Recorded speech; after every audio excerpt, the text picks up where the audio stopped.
Hello friends, आज हम कुछ ट्रेजर ढूंढने वाले हैं। इसको ढूंढ लो। ओ कुछ नहीं मिला।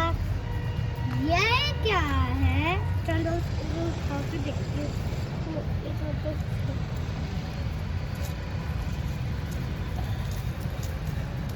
वाह, एक रेड कलर की कार। इसका नाम है स्पाइडरमैन। चलो और ढूंढते हैं। ट्रेजर। ओ हमको मिल गया ट्रेजर। देखो, एक और लाल गाड़ी।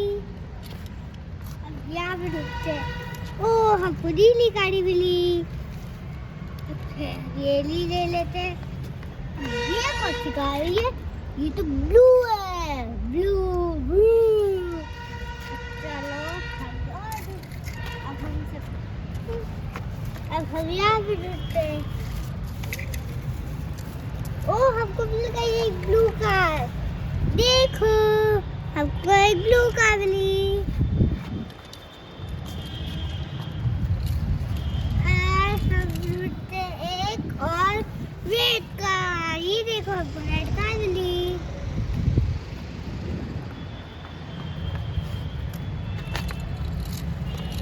देखो, हमको एक और रेड कार मिली।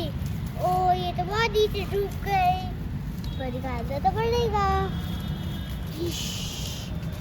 वाह, एक और रेड कलर की कार।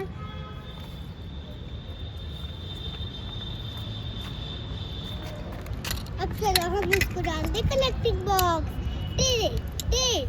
1 2 3 4 5। इसको सब्सक्राइब कर दो। Bye bye.